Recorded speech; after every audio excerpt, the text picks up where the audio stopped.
கர்த்தராகிய இயேசு கிறிஸ்துவின் நாமத்தினாலே உங்கள் யாவரையும் வாழ்த்துகிறேன். நாம் இன்றைக்கு தியானிக்கும் வசனம் உபாகமம் 31 அதிகாரம் 8 வசனம். கர்த்தர் தாமே உனக்கு முன்பாக போகிறவர், அவர் உன்னோடே இருப்பார், அவர் உன்னை விட்டு விலகுவதும் இல்லை, உன்னை கைவிடுவதும் இல்லை, நீ பயப்படவும் கலங்கவும் வேண்டாம் என்றான்.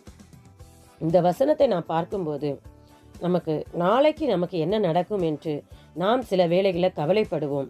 ஆனால் தேவன் ஏற்கனவே நம்முடைய நாளையில் அவர் நமக்கு முன்பாக கடந்து சென்றிருப்பார். ஏன்னா கர்த்தராகிய இயேசு கிறிஸ்து சிலுவையில் நமக்கு முன்பாக எல்லா பாடுகளையும், எல்லா துன்பங்களையும், எல்லா அவமானங்களையும், நிந்தைகளையும் அவர் நமக்கு முன்பாக ஏற்கனவே அனுபவித்து விட்டார். அந்த ஒரு அடிசுவடை நமக்கு விட்டு சென்றுகிறார். அவருடைய அடிசுவடை தான் நாம் பின்பற்றி செல்ல போகிறோம். அப்போ அவர் நமக்கு முன்பாக, கர்த்தர் தாமே எப்போதுமே நமக்கு முன்பாக இருக்கிறார். நமக்கு தெரியாத பாதையிலும் சரி, கர்த்தர் நமக்கு முன்பாக அவர் செல்கிறார். உதாரணமாக நாம் பார்த்தோன்னா, இஸ்ரவேல் ஜனங்கள் கானான் தேசத்திற்கு செல்லுகிற அந்த வழியில் அவர்களுக்கு தெரியாத பாதை தான் வனாந்திர பாதை. ஆனால் தேவன் அவர்களுக்கு முன்பாகவே கடந்து சென்று அந்த வனாந்திரத்திலிருந்து அவருக்கு ஜெயத்தை கொடுத்தார். அதுபோல தான் இரண்டாவது பார்த்தீங்கன்னா, நமக்கு முன்பாக தேவன் கடந்து செல்வார். இரண்டாவது அவர் நம்முடன் இருப்பார். இப்போ தேவன் தூரத்தில் இல்லை, அவர் நம்ம கூடவே இருக்கிற தேவன். தூரத்துக்கும் சமீபத்திற்கும் அவர் தேவனாகிறார். அவர் நம்ம கூடவே இருக்கிறார். நம்முடைய கஷ்டமான நேரங்களில், நம்முடைய தனிமையில், நம்முடைய பயங்களில் அவர் நம்ம கூட தான் இருக்கிறார். சில நேரங்களில் நாம் தனிமையாக இருக்கிறதை உணரலாம். ஆனால் நம்முடைய மாமிசத்தில் உணர்வோம். ஆனால் கர்த்தர் நம்ம ஒரு நாளும் தனியாக விடுவதில்லை, நம் கூடவே இருக்கிறார். மூன்றாவது பார்த்தீங்கன்னா, அவர் உன்னை விட்டு விலகாமலும் உன்னை கைவிடாமலும் இருப்பார் என்று சொல்லப்படுகிறது. மனிதர்கள் நம்மை, சொந்தங்களோ இல்லை நம்ம நம்புகிற மனிதர்களோ நம்மை விட்டு விலகி செல்லலாம்.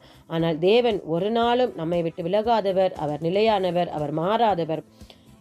நாம் தவறு செய்தாலும், நாம் பலவீனமாக இருந்தாலும், நம்ம பின்வாங்கி போனாலும், ஒரு இடத்துல தாவீது சொல்கிறார், நான் பாதாளத்திலே படுக்கை போட்டாலும் தேவரீர் அங்கேயே இருக்கிறேன். அப்போ அங்கேயும் நம்ம எங்கே இருந்தாலும் கர்த்தர் நம்ம கூடவே இருக்கிறார். அதை அவர் ஒரு நாளும் கைவிட மாட்டார். இந்த வசனத்தில் நம்மளோடு கர்த்தர் இருக்கிறார்.